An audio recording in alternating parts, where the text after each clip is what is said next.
এই জুমার দিনের মর্যাদাটা আল্লাহ তাআলা সর্বপ্রথম ইহুদিদের দিতে চেয়েছিলেন। কাদেরকে? ওরা এটা নেয় নাই। ওরা নিজেদের জন্য শনিবারকে ওদের অ্যাসেম্বলি ডে বানিয়েছে। ওরা বলেছে না, আমরা শনিবারে ইবাদত করব। এই দিনটা আল্লাহ তাআলা নাসারাদেরকে দিতে চেয়েছে, তারাও নেয় নাই। তারা রবিবারকে তাদের ইবাদতের দিন হিসেবে চুজ করেছে। অবশেষে আল্লাহ তাআলা আমাদেরকে এই দিনটা দিতে চাইলেন, আমরা কোনো কথা ছাড়াই গ্রহণ করলাম আর ধন্য হয়ে গেলাম। জুমার দিনটা আমাদের দিন, গাদান মানে তারপরের দিন শনিবার হচ্ছে ইহুদিদের জন্য, আর রবিবার হচ্ছে খ্রিস্টানদের জন্য। আর আমাদেরকে জুমার দিন দিয়ে খুশি হয়ে গেলেন কে?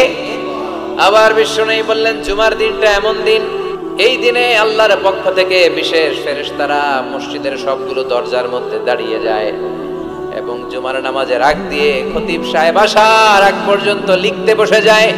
কে কে মসজিদে ঢুকে নামগুলো তারা কাউন্ট করে, এন্ট্রি করে।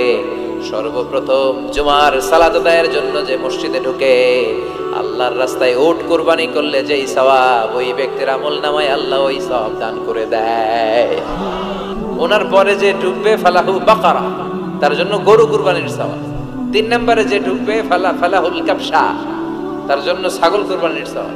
4 নম্বরে যে ঢুকবে তার জন্য ফালাহু আদ-দাজাজা, মুরগি কুরবানির সওয়াব। 5 নম্বরে যে ঢুকবে তার জন্য আল বাইদা, ডিম কুরবানির সওয়াব। সুবহানাল্লাহ পড়ে। এরপরে ইমাম সাহেব যখন খুতবা দেওয়ার জন্য চলে আসে, ফেরেশতারাও বসে যায়, খুতবা শুনতে শুরু করে। সুবহানাল্লাহ পড়ে। আবার বিশ্বনবী জুমার দিনকে লক্ষ্য করে বললেন, এক জুমা থেকে আরেক জুমার মাঝখানে যে 7টা দিন আছে, জুমার কারণে 7 দিনে যে গুনাহগুলো হয়, গুনাহগুলো জড়িয়ে দেয় কে?